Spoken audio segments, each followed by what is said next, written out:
अलीकडे अनेक अशा घटना घडत आहेत की नवरा बायकोंचे जे घटस्फोट आहेत ते लवकर होत आहेत। त्याचबरोबर अनेक महिला ज्या आहेत आपल्या पतींना फसवून पळून जात आहेत किंवा त्याच्या विरुद्ध सुद्धा घडत आहे।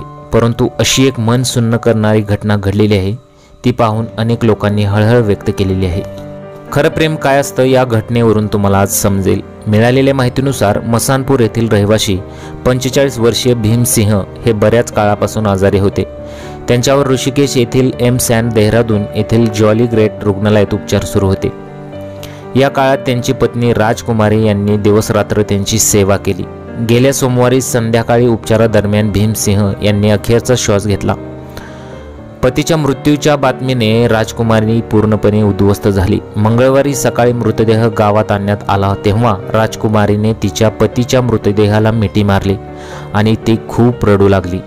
काही वेळाने ती शांतपणे तिच्या खोलीत गेली। घरातील इतर महिलांनी तिला पाहिले तेव्हा ती बेशुद्ध अवस्थेत होती। तिला ताबडतोब रुग्णालयात नेण्यात आलं। तिथे डॉक्टरांनी तिला मृत घोषित केलं, कारण तिने विष प्राशन केलं होतं। एकाच वेळी झालेल्या 2 मृत्यूंमुळे संपूर्ण गाव शोककुळ झालेले आहे।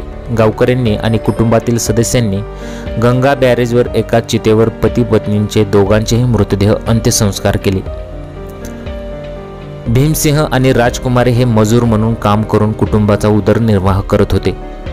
या दुःखद घटनेमुळे गावात शोककळा पसरलेली आहे। गेल्या अनेक दिवसांपासून अशा घटना घडत आहेत की पतींना फसवल्याच्या सुद्धा घटना समोर येत आहेत। परंतु असं प्रेम आजकाल क्वचितच पाहायला मिळत आहे। तुमच्या प्रतिक्रिया आम्हाला कमेंट बॉक्समध्ये जरूर कळवा।